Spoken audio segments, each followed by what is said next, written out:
다음은 무효와 취소입니다.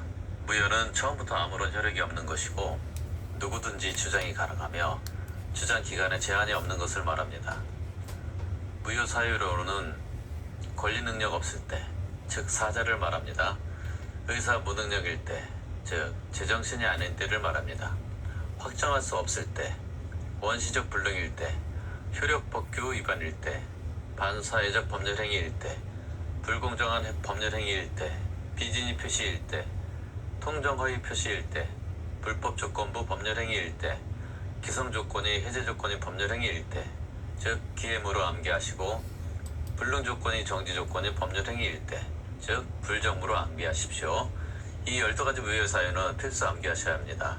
또한 절대적 무효와 상대적 무효로도 구분하셔야 합니다.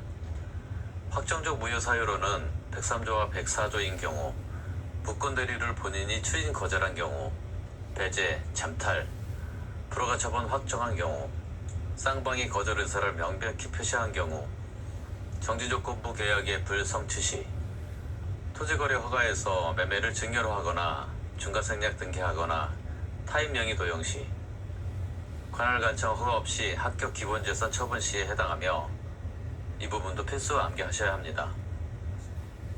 예를 들어 갑이 해제, 을이 가압류 이런 지문이 나오면 갑과 을이 확정적 무효가 됩니다. 참고하십시오.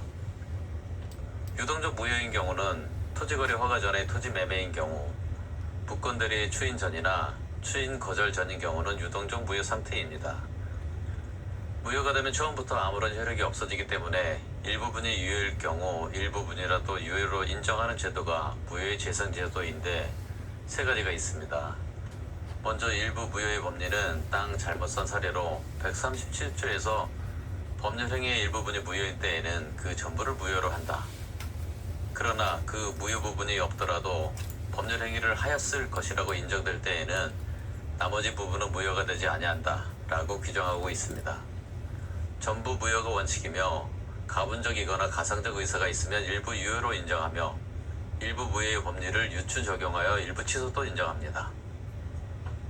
무효행위의 전환은 입양판례와 인지판례로서 138조에서 무효인 법률행위가 다른 법률행위의 요건을 구비하고 당사자가 그 무효를 알았더라면 다른 법률행위를 하는 것을 의역하였으리라고 인정될 때에는 다른 법률행위로서 효력을 가진다. 타인의 자를 자기의 자로 출생 신고한 경우 입양의 요건 갖추면 효력 인정해주는 입양 판례와 혼인 외의 자를 혼인 중 출생대로 출생 신고한 경우 인지 요건 갖추면 인지로서의 효력을 인정해주는 인지 판례가 있습니다. 무효행위의 추인은 139조에서 무효인 법률행위는 추인하여도 그 효력이 생기지 아니한다. 그러나 당사자가 그 무효임을 알고 추인한 때에는 새로운 법률행위로 본다. 즉 알고 추인 시는 추인한 때로부터 새로운 법률행위로 보는 장래효인 거죠. 추인의 종류 세 가지는 무효행위의 추인, 무권대리의 추인, 취소할 수 있는 법률행위의 추인이 있는데 무효행위의 추인은 취소한 후에 확정적으로 무효된 것을 추인하면 그때부터 유효하며 예로 통정허위 표시에 의한 임대차 계약을 무효임을 알고 추인하면 새로운 법률행위로 봅니다. 단 103조, 104조는 절대적 무효이기 때문에 추인이 불가능합니다. 같이 기억하시고요. 추인 당시 무효 원인 미소멸 시 추인해도 무효라는 거 기억하시고요. 무권대리의 추인은 본인이 결정해서 추인하면 소급하여 계약 시부터 유효가 되며 취소할 수 있는 법률행위의 추인은 취소 전에 취소 안 하겠다는 것을 의미합니다. 취소는 이른 유효한 법률행위를 소급적으로 소멸시키는 것을 말하며 취소 사유는 제한능력, 착오, 사기 강박에 해당됩니다.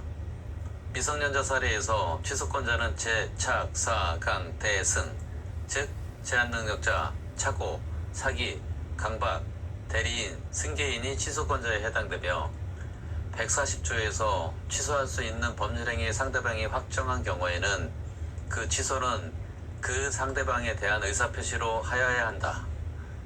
취소는 불규칙 행위로서 서면이나 구두로도 가능하며 소급적으로 무효가 되므로 부당이득 반환 의무가 생기며 취소의 효과는 처음부터 무효인 것으로 본다. 즉 소급적 무효가 되며 141조에서 취소된 법률행위는 처음부터 무효인 것으로 본다. 다만 제한 능력자는 그 행위로 인하여 받은 이익이 현존하는 한도에서 상환할 책임이 있다. 즉, 제한 능력자는 현존 이익의 한도에서 반환하면 되며 현존 이익의 입증은 제한 능력자가 입증하여야 하며 금전의 경우는 이익이 현존하는 것으로 추정합니다. 취소권의 제척기간은 추인할 수 있는 날로부터 3년 내에 법률 행위를 한 날로부터 10년 내에 행사하여야 하며 취소 추인이란 취소권의 포기로서 취소권자가 더 이상 취소권을 행사하지 않겠다는 의사표시를 한 것을 말하며 추인의 요건은 취소 원인이 종료될 것, 추인권자는 취소권자에 한할 것, 취소할 수 있는 법률 행위임을 알고 추인할 것이 추인 요건입니다. 법정 추인은 전이경, 담양강으로 암기하시고 법정 추인이란 추인이라 생각될 일정한 행위가 있으면 법률의 규정에 의해 당연히 추인한 것으로 간주하는 것을 말하며 종류로는 전부나 일부의 이행, 즉 사기당한 사실을 알고도 상대에게 급부 이행한 경우이거나 이행의 청구, 즉 취소권자가 상대에게 이행을 청구한 경우, 경계, 즉 본래 채무를 소멸시키고 새로운 계약을 체결하는 것을 말하며 담보 제공, 즉 취소권자가 채무자로 담보를 제공하든 채무자로 담보 제공을 받든 모두 해당하며 권리양도, 즉 부당이든 반환 청구는 법정 추인이 아니며 강제집행, 즉 채무자가 강제집행 당하면서도 이의제기 안 하는 경우에 해당합니다. 여기서 이행의 청구와 권리 양도인 경우 취소권자만 가능하다라는 거 필히 기억하십시오. 이미 추인은 취소 원인 종료 후 추인하는 것을 말하며 제한 능력자가 능력자가 됐을 때 사기당한 사실을 알게 됐을 때가 해당됩니다. 무효인 법률 행위의 취소는 착오, 사기 강박, 허위 표시로 계약 시에 해당합니다.